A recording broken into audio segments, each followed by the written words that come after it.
Ce dimanche 7 mai, Angèle était la story de l'émission 20h30 le dimanche présentée par Laurent Delahousse sur France 2.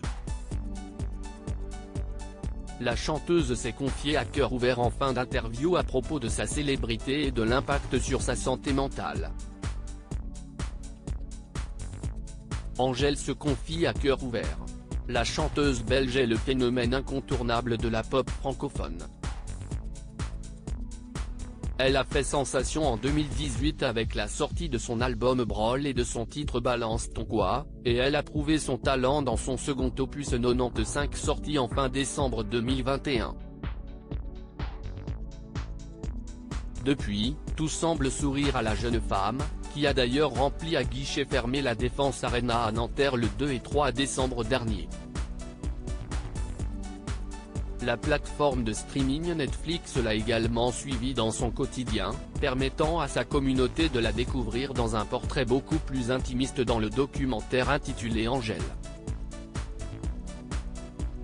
En dehors de sa carrière de chanteuse, Angèle a fait ses premiers pas au cinéma dans le rôle de Falbala dans le film de Guillaume Canet, Astérix et Obélix, l'Empire du Milieu.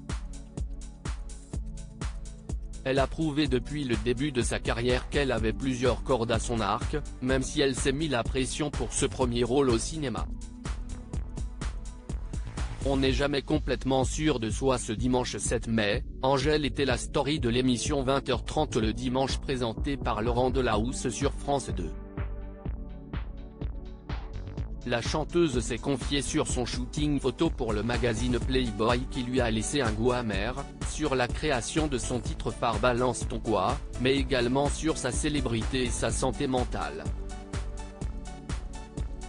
Il y a des gens qui m'acclament, mais en même temps, il y a des gens qui m'insultent. Il y a eu beaucoup de travail en un seul coup et beaucoup de pression, a-t-elle confié à la fin de son interview. Je suis toujours en apprentissage. La chanteuse belge a d'ailleurs confié que les nombreuses critiques ou encore l'engouement du public n'ont pas été des choses faciles à gérer pour elle au début de sa carrière, et encore parfois aujourd'hui. Ce n'est pas forcément facile à comprendre et à encaisser. Je trouve que c'est important de montrer que même quand on est connu, on a des doutes, on n'est jamais complètement sûr de soi, a-t-elle continué. Avant de conclure, le recul, prendre du temps, suivre une thérapie, ça a été des choses très importantes qui ont permis que je me recentre un petit peu. Et je suis toujours en apprentissage.